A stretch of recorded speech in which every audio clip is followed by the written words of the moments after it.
Bienvenue dans ce podcast inspiré du livre Exprime ta passion et suscite des vocations, qui est un outil de développement personnel qui vous accompagne dans votre aventure entrepreneuriale. Je vous souhaite d'ores et déjà un très bon confort d'écoute. Nous sommes dans l'épisode numéro 10 qui traite du sujet « Comment développer l'esprit d'accomplissement ». C'est un sujet très intéressant dans la mesure où chacun de nous aimerait voir son projet professionnel aboutir, aimerait voir son ambition donc se réaliser sous ses yeux. Et ceci est tout à fait important. Pourquoi? Parce que personne n'aimerait commencer quelque chose sans pourtant la parachever. Mais il se trouve que en chemin, nous nous heurtons à certaines réalités qui parfois nous accablent et donc nous empêchent d'atteindre nos objectifs dans les délais que nous nous sommes fixés et surtout dans les conditions dans lesquelles nous les avons conçus. Alors, dans tous les cas, la chose la plus importante, c'est de savoir quelle est l'attitude à adopter lorsque la difficulté et l'hostilité naturelle se présentent. Mais avant cela, j'aimerais revenir sur un fait sur lequel je m'appuie pour développer ce sujet-là. Alors, aujourd'hui, je suis auteur, je suis écrivain, je suis formateur, je suis coach, je suis podcasteur, j'ai plus ou moins ces différents profils-là. Eh bien, si on peut résumer ça, c'est tout simplement ce qu'on appelle être un créateur de contenu. Donc, une personne qui partage son expérience, une personne qui partage son vécu pour bien sûr apporter de la valeur à ses suiveurs, apporter de la valeur à toutes les personnes qui bénéficient donc de toutes ces ressources-là que je mets modestement à votre disposition. Alors, d'où est-ce que ça vient? Il faut dire que j'ai commencé à évoluer dans le domaine associatif. J'étais extrêmement passionné par le tourisme et donc j'avais adhéré à une structure associative, donc une ONG, qui avait pour activité principale la promotion donc du tourisme. Et donc, en évoluant au sein de cette organisation, j'ai pu apprendre beaucoup de choses, notamment dans la gestion administrative, dans la gestion de personnes, dans l'organisation d'événements, dans l'animation de conférences, de séminaires, des ateliers, puisque nous étions promoteurs et donc nous étions essentiellement engagés dans la sensibilisation, donc du contact à la personne. Et là, facilement, je me voyais être en train de développer cet amour, cette passion pour la transmission de connaissances, pour l'orientation, pour le guidage et finalement pour la motivation, parce que tout ce qui est sensibilisation est fortement lié à la motivation, c'est-à-dire vous inciter des personnes à épouser une certaine façon de voir les choses, un certain nombre d'idées. Et donc, il y a eu un déclic, il y a eu une certaine passion qui s'est développée. Et de là, j'ai commencé à immortaliser les process, immortaliser les procédures que moi-même, je suivais de façon instinctive. Ceci m'a permis donc d'emmagasiner différentes procédures que je conceptualisais. Et d'ailleurs, je le dis dans le livre. Et ça constituait une forte base de données. Bien entendu, comme je le disais, c'était la curiosité intellectuelle qui me poussait à le faire, parce que je n'ai pas eu l'occasion d'apprendre ces choses dans le cadre universitaire, dans le cadre académique, mais j'ai pu l'apprendre dans un contexte professionnel où j'étais justement environné de personnes qui disposaient de certaines compétences et donc j'ai pu en tirer quelques profits. Alors, ayant développé cette habitude-là, quelque chose de particulier va naître en moi. C'est vrai que j'avais déjà développé l'amour pour la formation, cet amour pour la transmission de connaissances, mais parallèlement à cela, j'ai commencé à me voir dans le futur, à me dire j'aime transmettre de la connaissance, j'aime former, j'aime motiver. Quel est le domaine qui peut regrouper ces différentes activités-là? Et là, j'ai pensé donc au développement communautaire, vu que mon expérience émane essentiellement du domaine associatif. J'ai commencé à m'auto-spécialiser dans le domaine du développement communautaire sans en avoir conscience. J'ai commencé à me cultiver, me documenter dans ce domaine, à valoriser aussi l'expérience que j'avais, puisque ça constituait finalement un modèle pour des personnes autour de moi qui sollicitaient mes services, qui sollicitaient mes conseils. Et là, au fur et à mesure que je fournissais des conseils à des personnes qui produisaient donc des résultats, j'ai commencé à me spécialiser graduellement Et de là va commencer aussi à émerger les concepts donc, de développement personnel parce qu'il fallait traiter avec des personnes qui se mettaient avec d'autres personnes pour bien sûr arriver, on va dire, à un contexte associatif. Donc on quittait du développement personnel pour un développement communautaire, ce qui explique pleinement pourquoi je défends cette thèse-là dans le livre Exprime ta passion et suscite des vocations. Donc cette expérience-là m'a mené à une certaine pratique. Cette pratique consistait à mener des actions harmonieuses qui me conduisaient quelque part. D'accord ? Je veux, et je le suis aujourd'hui, être cette personne-là établie dans son domaine, qui aujourd'hui offre des formations, qui aujourd'hui peut partager son contenu pour édifier des centaines de milliers de personnes à travers le monde pour que ces derniers puissent bien sûr développer leur vocation et bien sûr contribuer donc au développement de leur pays, de leur continent et du monde.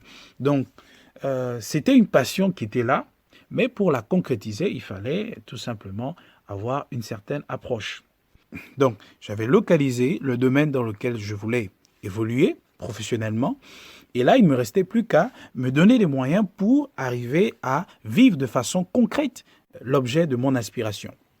De ce fait, j'ai commencé à mettre sur écrit mes pensées, mes idées, mes concepts, ma façon de voir les choses et j'ai commencé à former des gens sur cette base-là. De la formation, j'ai commencé à mûrir l'idée de la création d'une entité à travers laquelle je pouvais professionnellement me permettre de fournir ce service-là. Et de là, j'ai commencé à créer la structure que nous appelons JM Entrepreneurship, qui est donc cette organisation qui fait la promotion de l'éducation entrepreneuriale pour encourager le développement communautaire en Afrique. Cela m'a valu une bonne dose de bénévolat parce que pour implémenter une vision, vous avez besoin d'entrer en contact avec les réalités du terrain. Et si vous n'avez pas une détermination digne de ce nom, il vous sera extrêmement difficile de persévérer dans la concrétisation de ce à quoi vous aspirez. Une fois créé, ceci m'a propulsé dans mon élan. J'ai commencé à offrir des formations professionnelles en améliorant davantage la qualité de mes services. Ce qui m'a donné encore plus d'idées. J'ai commencé à développer d'autres concepts, j'ai commencé à développer d'autres ressources que je pouvais rendre disponibles à mon public. Donc, je suis quitté de la formation, j'ai commencé à produire des fascicules. En quittant des fascicules, j'ai produit des fiches. En quittant des fiches, je me suis dit, tiens, pourquoi ne pas produire un livre? Et bien sûr, ceci, c'était suite à un déclic. Bien entendu, vous connaissez le contexte. Alors, ceci concerne le domaine de la formation, ceci concerne le domaine de la création de contenu qui, aujourd'hui, est mon domaine d'activité. Vous pouvez adapter ce processus-là dans votre contexte pour en tirer le maximum de profit. Ce que je ne vous ai pas dit derrière cette petite histoire, c'est que je m'étais familiarisé avec une petite pratique que j'appelle la playlist. Qu'est-ce que je veux dire par là ? En fait, cette pratique consiste tout simplement à lister les différentes tâches que vous devez accomplir au quotidien pour donner forme à la vision qui est la vôtre. C'est quelque chose d'assez simple. Vous avez un journal. Vous vous souvenez, dans le précédent podcast, nous avons parlé du journaling. Et nous avons dit que le journaling consiste à mettre en écrit les idées, les pensées, les projets, les émotions que vous pouvez ressentir pour un sujet donné. Et donc, c'est un carnet qui vous permet donc de mettre ces idées-là, de mettre ces informations sur lesquelles vous pouvez vous baser pour mûrir une réflexion qui peut bien sûr aboutir à la formalisation d'un projet pour que bien sûr demain après-demain, vous puissiez arriver à la création d'une entreprise.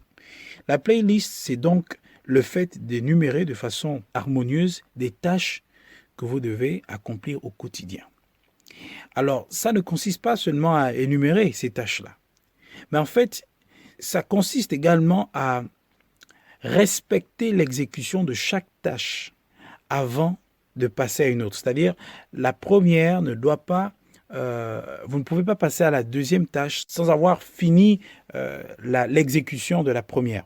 Vous devez vous rassurer que si je passe à la prochaine étape, à la prochaine tâche, ça veut dire que j'ai fini avec celle sur laquelle j'étais. Alors, plus vous développez cette habitude, plus vous développez cette pratique, ça va construire en vous Et surtout si ça vous produit du résultat, c'est-à-dire vous avez réalisé la première tâche, ça portait un certain résultat, et bien vous passez sur la deuxième, ça porte un autre, et bien ça construit, ça bâtit de façon progressive l'esprit d'accomplissement. On a tendance à souvent être intimidé, impressionné par la réussite de certaines personnes quand on considère leurs possessions, leurs biens matériels. On se dit que ceci a été fait en un jour. On a comme l'impression inconsciemment que ceci a été fait en un jour, mais ceci est absolument déconnecté de la réalité dans la mesure où la réussite, eh ben, ça s'obtient par le travail, ça s'obtient par de l'effort, ça s'obtient par la persévérance dans le travail. Et donc, il y a un travail qui est fait en coulisses qui, bien sûr, émerge et se donne à voir dans le public. Et c'est ce que nous devons comprendre. Et d'ailleurs, quand on lit le livre Exprime ta passion et suscite des vocations, et particulièrement dans la version guide pratique, j'aborde cet aspect en disant que la chose la plus importante, c'est le travail qui est fait à ton coulisses. C'est le travail qui est fait dans l'ombre, où personne ne voit. Et c'est là où vous transpirez. C'est là où vous payez le prix. C'est là où vous développez vos talents. C'est là où vous apprenez ce que c'est que l'effort, ce que c'est que le travail dans son sens le plus parfait possible. C'est-à-dire, vous comprenez ce que c'est que la valeur de votre travail, la valeur de ce que vous êtes en train de réaliser. Et à partir de cet instant, plus vous persévérer, et bien mieux vous développez en vous cette capacité à mener à bien ce projet et surtout cette capacité à rendre visible le travail que vous faites en coulisses. Donc pour résumer, tout ceci passe par la constance que nous avons dans le respect de l'exécution des tâches que nous nous assignons au quotidien pour l'implémentation totale de la vision qui est la nôtre.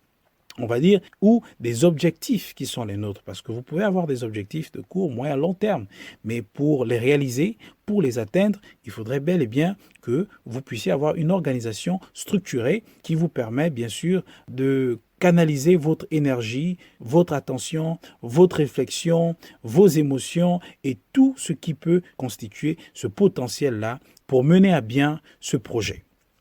Alors ceci dit, si nous observons ce qui vous est donné comme conseil et comme astuce, eh bien, je pense que chacun de nous pourra véritablement expérimenter ce que c'est que l'esprit d'accomplissement. Je ne vous en dis pas plus, eh bien, nous nous donnons tout simplement rendez-vous pour le prochain numéro de cette série podcast inspirée du livre Exprime ta passion et suscite des vocations. D'ici là, portez-vous bien, à bientôt.